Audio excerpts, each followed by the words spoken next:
ओम नमः शिवाय। प्रिय भक्तगण, स्वागत है आप सभी का हमारे YouTube चैनल नई जिंदगी में। आप सभी का अभिनंदन है। ये भादो माह का जो महीना है बड़ा ही पावन है और भगवान श्री कृष्ण को समर्पित है, क्योंकि भगवान श्री कृष्ण का जन्म इसी माह में हुआ है। जो भी मनुष्य इस कथा को सुनता है उस पर भगवान श्री कृष्ण और राधा की विशेष कृपा होती है और साथ ही समस्त देवता गण प्रसन्न होते हैं, क्योंकि भगवान श्री कृष्ण जगत के रक्षक एवं पालनहार है। इस कथा को सुनने से माता लक्ष्मी प्रसन्न होती है। घर में सुख समृद्धि का हमेशा के लिए वास होता है।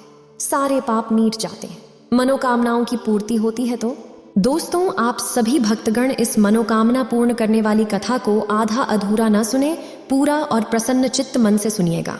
प्रिय भक्तजन, यदि आपने अभी तक हमारे चैनल को सब्सक्राइब नहीं किया है तो कृपया सब्सक्राइब कर दीजिए, लाइक करिए, शेयर करिए। तो चलिए सुनते हैं आज की यह पुण्य फलदायी कथा, बुधवार व्रत की कथा। इस व्रत में इस दिन भगवान गणेश का पूजन किया जाता है एवं बुध देवता का पूजन किया जाता है और इस दिन भगवान श्री हरि विष्णु का भी पूजन किया जाता है। जो भी भक्त सच्ची श्रद्धा के साथ, नियम और निष्ठा के साथ यह बुधवार का व्रत करते हैं, कथा श्रवण करते हैं, भगवान गणेश जी, बुद्ध देवता और भगवान विष्णु जी की कृपा से उनके सभी दुख और कष्ट दूर हो जाते हैं। सभी प्रकार की सुख और समृद्धि की प्राप्ति होती है। बुधवार महात्म्य के अनुसार सूत्र जी बोले कि हे ऋषियों, जब पुण्य पाप की रचना हो चुकी तो थी, उनके करने वाले लोगों को शुभाशुभ फल देने के लिए भगवान शिव ने इंद्र और यम के वारों का निर्माण किया। ये दोनों वार कर्म का भोग देने वाले तथा लोगों के मृत्यु भय को दूर करने वाले हैं। भगवान शिव जी संसार रूपी दुख को दूर करने के लिए वैद्य है, वही सबके झांता तथा समस्त औषधियों के भी औषधि हैं। इस प्रकार भगवान भोलेनाथ ने सूर्य आदि 7 ग्रहों को, जो अपने ही स्वरूप भूत तथा प्राणियों के लिए सुख दुख के सूचक है, 7 बारों की रचना कर उनके स्वामी को निश्चय किया। वे समस्त नक्षत्रों के ग्रह मंडल में स्थित हैं। जैसे शिव जी के बाद रविवार दिन के स्वामी सूर्य है, शक्ति संबंधी वार के स्वामी सोमवार है, कुमार संबंधी जिनके अधिपति मंगल है, क्योंकि मंगल के स्वामी हनुमान जी हैं, वैसे ही विष्णुवार के स्वामी बुध है। ये बुद्ध पुष्टिदायक है। उनके लिए होम करना, दान करना तथा जप करना या अग्नि में ब्राह्मण के द्वारा अपने आराध्य देव की भावना करके खुश मन से उनकी पूजा आराधना करना चाहिए। और जो भी इस प्रकार से सूजन करते हैं उनके सभी दुख, रोग और कष्ट दूर हो जाते हैं। बुधवार को इस दिन भगवान विष्णु का पूजन करना चाहिए। इस दिन भगवान गणेश का पूजन करना चाहिए। गणेश जी को विशेषकर लाल पुष्प, दूर्वा दल, सिंदूर अर्पित करने चाहिए। धूप दिखाते हुए गणेश जी को मोदक का भोग लगाना चाहिए। इससे भगवान गणेश अति प्रसन्न होते हैं और इस दिन बुद्ध देवता का पूजन करना चाहिए। इससे पुण्य फलों की प्राप्ति होती है। ऐसा करने से पुत्र की प्राप्ति होती है और घर हमेशा खुशी बनी रहती है। इस व्रत को जो भी करता है या कथा को सुनता है, उनके समस्त मनोरथ पूर्ण होते हैं। तो आइए सुनते हैं बुधवार व्रत की कथा। तो बोलिए प्रेम से बुद्ध देवता की जय, भगवान विष्णु की जय, गणेश भगवान की जय। यह एक पौराणिक कथा पर सत्य पर आधारित है। एक गांव में भरत नाम का व्यक्ति रहता था। एक दिन वह अपने ससुराल में घूमने के लिए गया और वहीं मेहमान बनकर रहने लगा था। उसे रहते बहुत दिन व्यतीत होगा तो एक बुधवार के दिन उसने अपने ससुर से विदाई मांगी और कहा कि मैंने आपके यहाँ इतने दिन मेहमान के रूप में रहा हूँ, लेकिन अब आप मुझे मेरी पत्नी के साथ घर से जाने की आज्ञा दें। उसके ससुर ने कहा, हम आज कैसे तुम्हें भेज दें?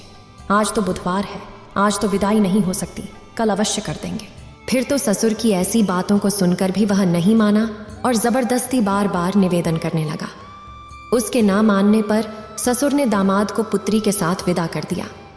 इस प्रकार भरत बुधवार के दिन ससुराल से विदाई लेकर आगे चला और रास्ते में कुछ ही दूर पहुंचा था कि उसकी स्त्री को प्यास लगी तो भरत वहां रथ से उतरकर पानी लेने के लिए सरोवर ढूंढने चल गया। और जब थोड़ी देर में भरत सरोवर से पानी लेकर आया तो देखता है कि उसके स्थान पर उसी का रूप धारण किए हुए एक अन्य पुरुष बैठा है। फिर तो उस अजनबी पुरुष को अपने ही स्थान पर देखकर भरत बड़ा आश्चर्यचकित हुआ। भरत विचार करने लगा कि मेरे ही रूप का यह व्यक्ति कौन है। ऐसा मन में विचार कर गुस्सा होते हुए भरत ने उसे व्यक्ति से पूछा कि तुम कौन हो जो मेरे ना रहने पर मेरी पत्नी के समीप जाकर रथ में बैठे गए हो। परंतु वह व्यक्ति ही बोला, पहले ये बताओ कि तुम कौन हो। तब भरत ने कहा, तुम मुझसे क्यों पूछ रहे हो? यदि मेरी पत्नी पूछेगी तो मैं बतलता हूँ कि ये मेरी स्त्री है और मैं इसे अपनी ससुराल से विदा कराकर ला रहा था और मेरी पत्नी को प्यास लग गई। मैं पानी लाने गया था, इतने में तुम आकर रथ में बैठ गए। इस प्रकार दोनों बहुत विवाद होने लगा। इससे बहुत से आदमी एकत्र हो गए, परंतु कोई भी उन दोनों के झगड़े का निर्णय ना कर सका और वह स्त्री भी दो पुरुषों को एक ही स्वरूप तथा वस्त्रों वाला देखकर चकित रह गई तथा वह भी यह जान ना सकी कि इसमें आखिर मेरा पति कौन है। इसी बीच राजा को इस झगड़े का समाचार प्राप्त हुआ तो उन्होंने अपने सिपाहियों को जांच परखने के लिए भेजा। फिर तो राजा के सिपाही ने भरत को पकड़े लिया और राजा के पास ले गया। सिपाहियों द्वारा पकड़े जाने पर भरत अत्यंत दुखी हुआ और रोते हुए विलाप करने लगा कि हे भगवान, यह सब क्या हुआ? कौन झूठ है तथा कौन सच है? ऐसा क्या करूं जिससे सच का पता चल जाए? ऐसा सोच सोच कर भरत रोने लगा तथा भगवान की दुहाई देने लगा।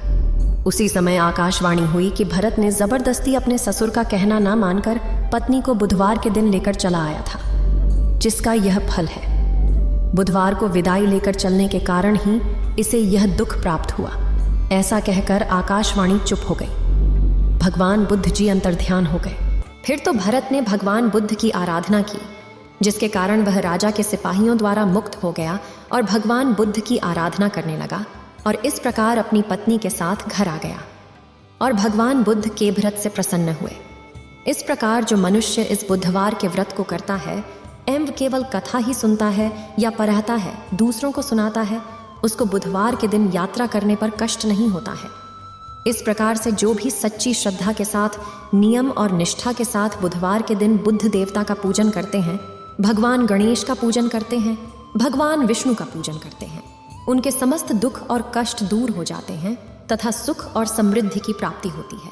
जो भी व्रत को रखते हैं उन्हें चाहिए कि व्रत वाले दिन व्रती को किसी पर भी क्रोध नहीं करनी चाहिए, अपने मन में किसी के प्रति द्वेष का भाव नहीं लाना चाहिए, धर्म का काम करते हुए रहना चाहिए। इस दिन तामसिक वस्तुओं का प्रयोग बिल्कुल भी नहीं करना चाहिए।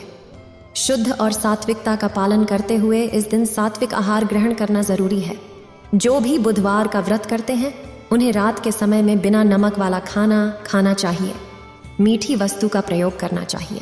बुधवार का जो भी व्रत करते हैं वो दान में कांसे के पात्र में हरा वस्त्र, मूंगा, पन्ना, स्वर्ण, हाथी का दांत, पुष्प, कोई भी रत्न, कपूर आदि का दान सूर्यास्त होने से पहले ही करना चाहिए। पुराणों के अनुसार बुध ग्रह की उत्पत्ति अत्रि गोत्र में हुई। इनके पिता चंद्रमा है, वर्ण हरा, जाति सुदंड और इनका वाहन सिंह है। ये मनुष्य के भीतर ही व्यक्तित्व के दूसरे रूप के स्वामी माने जाते हैं। हृदय, रक्त का संचालन, आंख, कान और हड्डी पर ये अपना पूर्ण प्रभाव दिखाते हैं। इनके मित्र सूर्य, शुक्र और राहु है। समय मंगल, गुरु और शनि और शत्रुओं में एकमात्र चंद्रमा है। ये मिथुन और कन्या राशि के स्वामी माने जाते हैं। बुद्ध से उत्पन्न रूप बुद्ध के अनिष्ट स्थान पर बुद्ध अगर कुंडली में अनिष्ट स्थान पर हो तो ऐसी स्थिति में व्यक्ति को हिस्टीरिया, मानसिक विकृतियां, मुख्य रूप त्वचा संबंधी रोग, पक्षाघात, पेट में अल्सर, आकस्मिक मोर्चा और फेफड़े से संबंधित रोग होते हैं। जिन लोगों पर बुद्ध की कृपा, उन्हें बुधवार के दिन ब्रह्म मुहूर्त में उठकर नित्य क्रम करने के उपरांत बुद्ध कवच का पाठ करना चाहिए। वैदिक, पौराणिक और तांत्रिक इन तीनों में से कोई एक मंत्र या यथाशक्ति जप करना चाहिए। सूर्य देवता को अर्घ्य प्रदान करना चाहिए और मध्याह्न काल में बिना नमक का एक समय भोजन ग्रहण करना चाहिए। बुधवार के दिन बुद्ध देवता को प्रसन्न करने के लिए आप इन मंत्रों का जप करें। ओम बुधाय नमो नमः इन मंत्रों का जप करना चाहिए। इस प्रकार से सच्ची श्रद्धा के साथ बुधवार के व्रत को करना चाहिए। भगवान गणेश देवता और भगवान विष्णु का पूजन करना चाहिए। इससे पुण्य फलों की प्राप्ति होती है। तो आशा करती हूँ कि यह जानकारी आपको अच्छा लगा होगा। ऐसे ही ज्ञानवर्धक जानकारियाँ प्राप्त करने के लिए हमारे इस चैनल पे अगर आप नए हैं तो चैनल को लाल बटन दबा करके सब्सक्राइब करें। साथ में बेल आइकन घंटी को दबाएं ताकि मेरे वीडियो का नोटिफिकेशन आपको समय से मिलता रहे।